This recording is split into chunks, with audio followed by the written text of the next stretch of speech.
বাংলাদেশটাকে কারো বাপদাদার কাছে বেঁচে দিয়েছি। স্বরাষ্ট্র উপদেষ্টাকে বলছি, তিনি সেনাপ্রধান হন, প্রজাতন্ত্রের কর্মচারী থেকে শুরু করে সবার জন্য রাষ্ট্রের আইন সমান। স্বরাষ্ট্র উপদেষ্টাকে সতর্ক করে সরাসরি সেনাবাহিনীকে হুঁশিয়ারি দিলেন ব্যারিস্টার ফুয়াদ।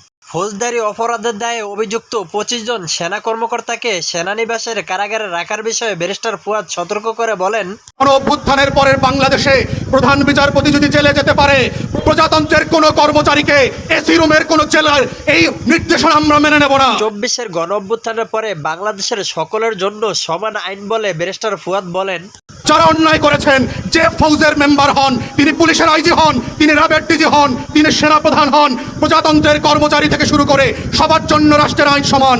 যারা ফৌজদারি অপরাধ করেছেন, অ্যাকর্ডিংলি আইন মোতাবেক তাদেরকে কাশিমপুর কেরানীগঞ্জে থাকতে হবে।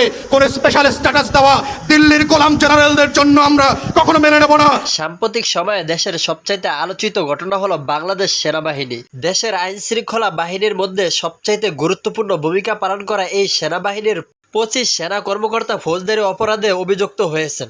এই সেনা কর্মকর্তাদের সেনানিবাসের হাজতবাসে রাখার বিষয়ে উঠেছে আলোচনা ও সমালোচনার ঝড়। এবার সেই সমালোচনাকে আরও উস্কে দিলেন এবি পার্টির নেতা ব্যারিস্টার ফুয়াদ। অভিযুক্ত সেনাদের সেনানিবাসের হাজতবাসে রাখার বিষয়ে কঠিন সমালোচনা করে অগ্নিজরা যে বক্তব্যটি দিয়েছেন ব্যারিস্টার ফুয়াদ, সেটি আপনাদের মাঝে তুলে ধরা হলো।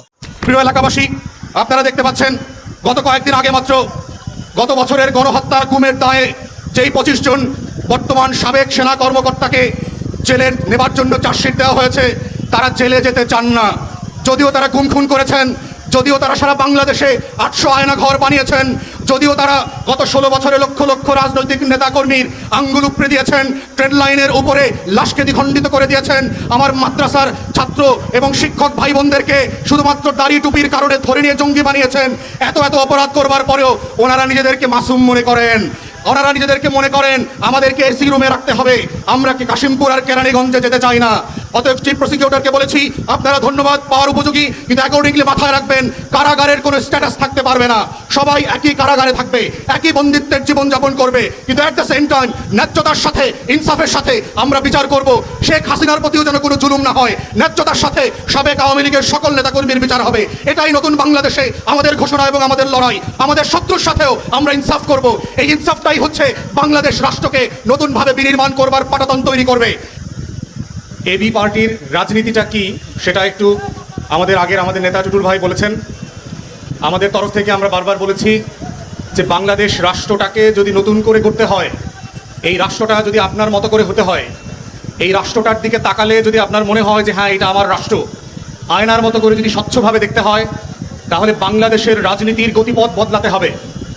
বাংলাদেশ রাষ্ট্র যেভাবে চলছে, পুরাতন আমলের রাজনৈতিক দল, রাজনৈতিক নেতারা এবং যে রাজনৈতিক ধারা চলছে, সেই ধারার মাধ্যমে এই বাংলাদেশটাকে আপনারা বদলাতে পারবেন না। অতএব আজকে আপনারা জানেন কয়েক মাস পরে ভোট আসছে। শুধুমাত্র স্লোগানের মধ্য দিয়ে, শুধুমাত্র ব্যানার ফেস্টুনের রাজনীতি দিয়ে, শুধুমাত্র জিন্দাবাদ অমুক ভাই তমুক ভাইয়ের চরিত্র ফুলের মতো পবিত্র, সেইটা বলবার মধ্য দিয়ে বাংলাদেশে আগামী দিনে কোনো পরিবর্তন হবে না। তাই আজকের গণ অভ্যুত্থান পরবর্তী বাংলাদেশে এসে আজকে বাংলাদেশিদেরকে, আজকে এলাকাবাসীকে, ঢাকাবাসীকে নতুন করে ভাবতে হবে। আপনারা যে কারণে গত বছর রাজপথে নেমেছিলেন, আবু সাঈদ মুগ্ধ রক্তের বদলা দিয়ে যেই ফ্যাসিবাদের বিরুদ্ধে পুরো বাংলাদেশ রুখে দাঁড়িয়েছিল, সেই বাংলাদেশটাকে যদি আপনারা সত্যি বদল দেখতে চান, সত্যি ভিন্ন রকম বাংলাদেশ দেখতে চান, যেই বাংলাদেশের দুয়ের জন্য আমরা লড়াই করেছি এবং কন্টিনিউ করে যাচ্ছি, তাহলে সত্যিই আমাদের আপনাদেরকে সবাইকে মিলে আমাদের রাজনৈতিক চরিত্র বদলাতে হবে। যদি মনে করেন শুধুমাত্র ভোট কেনাবেচার রাজনীতি যদি আপনারা এখনো কন্টিনিউ করেন, যদি মিছিল স্লোগানের মধ্য দিয়ে অমুক ভাই তমুক ভাইয়ের জিন্দাবাদের রাজনীতি চলে, তাহলে বিশ্বাস করেন এই বাংলাদেশের রাজনীতি থেকে চাঁদাবাজি বন্ধ হবে না, এই বাংলাদেশের রাজনীতি থেকে এই যানজট বন্ধ হবে না, এই বাংলাদেশের রাজনীতি থেকে এই রাষ্ট্রটা কোনোদিন জনগণের হবে না।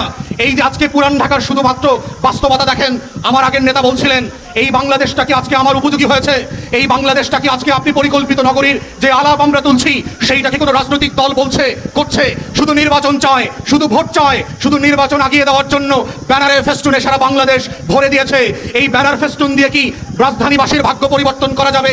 এই ব্যানার ফেস্টুন আর বিকাশ রকেটের রাজনীতি দিয়ে, টাকা দিয়ে লোক ভাড়া করে মিছিল করবার রাজনীতির মধ্য দিয়ে এই বাংলাদেশের ভাগ্য পরিবর্তন 54 বছরে যেমনটা হয় নাই, খোদার কসম বিশ্বাস করবেন আগামী ফেব্রুয়ারির ভোটের পরেও হবে না। যদি আজকের ভোটাররা সিদ্ধান্ত না নেন যে এই দেশের মালিক আপনি, এই দেশের মোক্তার আপনি। এই রাজধানীবাসীকে যদি বদলাতে হয়, এই রাজধানীকে মানসম্পন্ন জীবনযাপনের উপযোগী করতে হয়, তাহলে আমাদের সম্মিলিতভাবে সিদ্ধান্ত নিতে হবে যে আমরা আসলে কি রাজনীতি চাই, কোন রাজনৈতিক দলকে চাই, কি ধরনের নেতা চাই। যতদিন পর্যন্ত আপনারা নাগরিকরা সম্মিলিতভাবে এই রাষ্ট্রের দায়িত্ব না নেবেন, ভোটের মধ্য দিয়ে শুধুমাত্র একদিনের গণতন্ত্র চর্চা করে এই বাংলাদেশের ভাগ্য বদলাবে না। বাংলাদেশিরা বারবার ভোট দিয়েছে, বিভিন্ন দলকে ভোট দিয়েছে, নেতার বদল হয়েছে, কিন্তু নীতির বদল না হওয়ার কারণে বাংলাদেশের ভাগ্য বদলায় নাই। তাই আমরা গণ অভ্যুত্থান পরের এই বাংলাদেশটাকে বদল করবার যে রাজনীতি, সেই রাজনীতিকে বলছি সেবা ও সমস্যা সমাধানের রাজনীতি। যেটা জনগণের জন্য দুর্ভোগ, যেটা জনগণের জন্য কষ্টদায়ক এবং ভোগান্তির, সেই বাংলাদেশটাকে বদলে দিতে হবে একটা সমাধানের মধ্য দিয়ে। পরিবেশ বান্ধব সমাধান, প্রযুক্তি বান্ধব সমাধান, নাগরিক বান্ধব সমাধান। বাংলাদেশিদেরকেই এই দেশের মালিকানা ফিরায় দেবার যেই লড়াই এবং সংগ্রাম, সেই লড়াইয়ের নতুন রাজনীতির নাম হচ্ছে বাংলাদেশ 2 বিনির্মাণের রাজনীতি। বাংলাদেশ সেনাবাহিনীকে নিয়ে ব্যারিস্টার ফুয়াদের এই বক্তব্যকে আপনি কিভাবে দেখছেন? আপনার মতামত কমেন্ট বক্সে জানিয়ে দিন। ভিডিওটি ভালো লাগলে লাইক, কমেন্ট এবং শেয়ার করুন। আমাদের সাথে থাকার জন্য ধন্যবাদ।